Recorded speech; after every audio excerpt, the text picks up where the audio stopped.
रोचक, ज्ञानवर्धक और मनोरंजक कहानी में जानने के लिए आपका हिमाचल बिजनेस में स्वागत है। नमस्कार, आप देख रहे हैं हिमाचल बिजनेस और मैं आपकी दोस्त ज्योति मौर्य।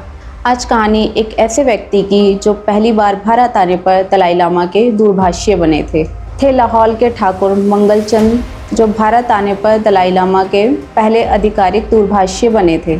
भारत पहुंचने पर तिब्बती धर्मगुरु दलाई लामा के पहले आधिकारिक दूरभाषीय लाहौल के ठाकुर मंगलचंद बने थे।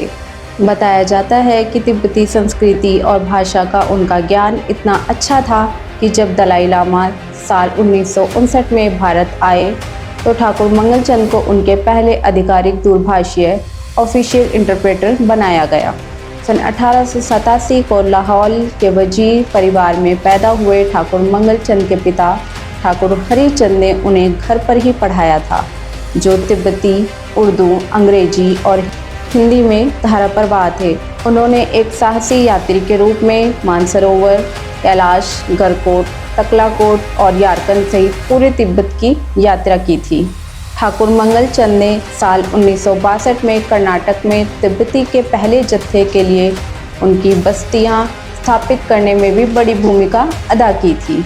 बहुआयामी प्रतिभा के धनी ठाकुर मंगलचंद एक कुशल प्रशासक, विद्वान, खोजकर्ता, चित्रकार, फोटोग्राफर और तिब्बती चिकित्सक के विशेष चिकित्सा होने के नाते एक प्रबुद्ध और बहुआयामी व्यक्तित्व के धनी थे।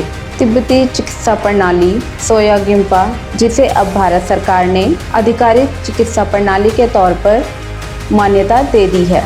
उन्होंने बड़ी संख्या में रोगियों का मुफ्त में इलाज किया। उनकी बनाई थंका पेंटिंग आज भी लाहौल में जयमूर गोम्पा की दीवारों को सुशोभित करती हैं। कई पुस्तकों में उल्लेख अपने भाई राय बहादुर अमरचंद के निधन के बाद और अपने भतीजे ठाकुर प्रताप चंद के वयस्क होने तक लाहौल के वजीर यानी शासक रहे थे।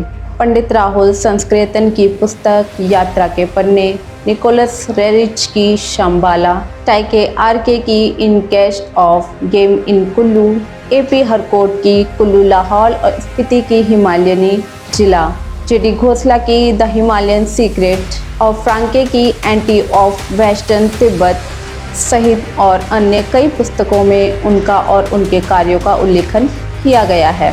हिमालयन बुद्धिस्ट सोसाइटी मनाली में स्थापना।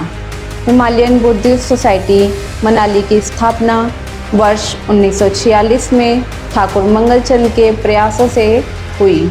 उन्होंने सार्वभौमिक शांति, सभी संवेदनशील प्राणियों की भलाई के लिए सोसाइटी की स्थापना की थी। इस सोसाइटी के लिए भूमि प्राप्त करने में उन्होंने महत्वपूर्ण भूमिका निभाई थी। उनके अनुरोध पर ही साल 1960 में देश के पहले प्रधानमंत्री पंडित जवाहरलाल नेहरू ने न्यांगमा गोम्पा के लिए सोसाइटी को जमीन प्रदान की थी। तो ये थी कहानी एक ऐसे व्यक्ति की जो भारत आने पर पहली बार दलाई लामा के दूरभाषीय बने थे।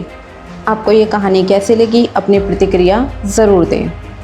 अगर आप इस वीडियो को YouTube पर देख रहे हैं तो हमारे चैनल को लाइक और सब्सक्राइब करें। अगर आप इस वीडियो को Facebook पर देख रहे हैं तो पेज को लाइक और फॉलो करें।